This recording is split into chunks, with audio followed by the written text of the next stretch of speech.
The ancestor of the modern trumpet was a straight horn that could emit just a few notes. By the 15th century, instrument makers learned how to bend the horn, allowing for more notes to be produced.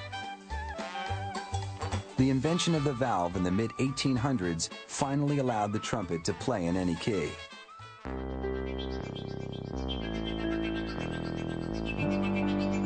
A trumpet is made up of 5 feet of tubing. 3 valves allow air to flow through additional tubing to alter the trumpet's pitch. Trumpets are made from sheets of metal, most often brass. This factory combines different thicknesses of brass in a single instrument to attain a particular sound. Workers first lay a template on a brass sheet and trace it out. Then they cut along the score line with electric shears. This piece will become the trumpet's bell. A manually operated press forms a perfect fold down the middle.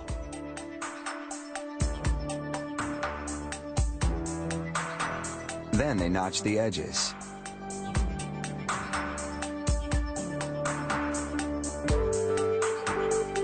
Then they close up the bell by hammering the notched pieces onto the opposite edge. They use a rawhide mallet because anything harder would damage the brass. A brass alloy is melted along the joint. It solidifies in a metal seam that permanently bonds the edges. Next, the bell goes over a cone-shaped mandrel, where the brass is hammered until it, too, is cone-shaped.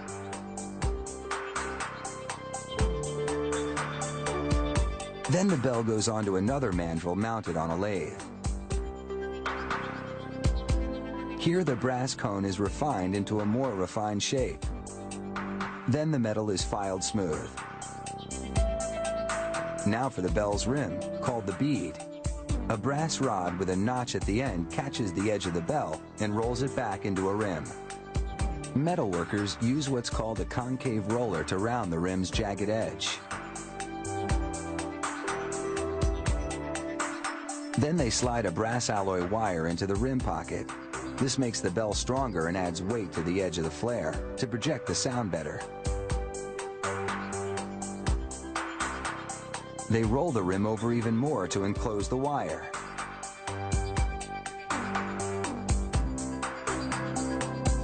Now they heat the rim and apply acid flux to clean the surface for soldering. Lead or silver solder ensures the wire won't rattle when the bell vibrates. After wiping off the excess flux, the bell goes back on the lathe to scrape off the excess solder.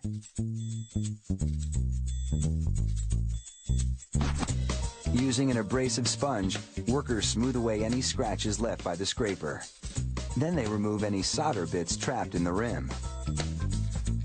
Now the entire bell is filled with a soapy solution. Then it's frozen at minus 56 degrees.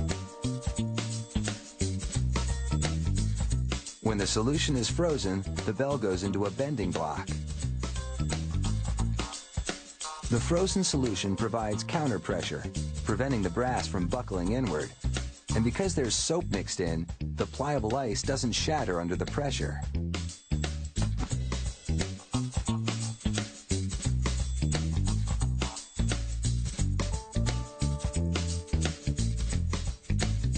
After the angle of the bend is checked with a gauge, the bell is defrosted. In the mounting department, workers assemble smaller components made of brass and nickel. Valve casings, the sliding tubes to which they connect, the slide for tuning the trumpet, the pipe that holds the mouthpiece. Then they solder on the bell.